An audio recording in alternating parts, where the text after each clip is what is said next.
పూర్వమొకనాడు కర్ణుడు తన గృహమున అభ్యంగ స్నానం చేయుచుండెను.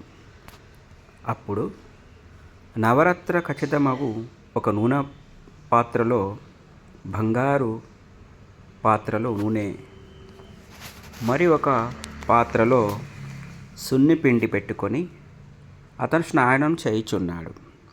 సరిగ్గా అదే సమయంలో శ్రీకృష్ణమూర్తి అతని గృహమునకు వచ్చెను.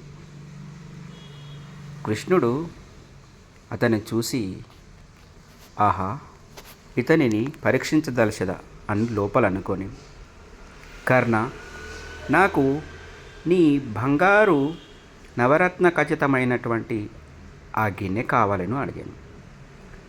సాక్షాత్తు కృష్ణ పరమాత్మయే దానం అడగగా వెనకడగ వేయుడా ఈ దానకర్ణుడు. వెంటనే కుడి చేత్తో నూనె పెట్టుకుంటూ ఎడమ చేత్తో ఆ బంగారు గిన్నెను కృష్ణునికి ఇచ్చాను. అప్పుడు కృష్ణుడు ఎట్లా నేను, ఓ కర్ణ, నీకు శిష్ట ఆచారం తెలియదా, ఇలా ఎడమ చేత్తో ఇవ్వకూడదని?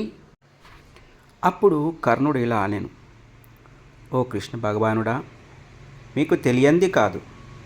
క్షణ చిత్తం క్షణ విత్తం క్షణం జీవితమావయో యమస్య కరుణా నాస్తి ధర్మస్య త్వరితాగతిః. ఏ క్షణమున ప్రాణముండునో మరుక్షణం ప్రాణం పోవునో ఎవరికెరుక. ఆ యముడు ఎప్పుడు ప్రాణం తీసునో తెలియదు. కాబట్టి తాను చేయాల్సినటువంటి మంచి పనులు వెంటనే చేయాలి.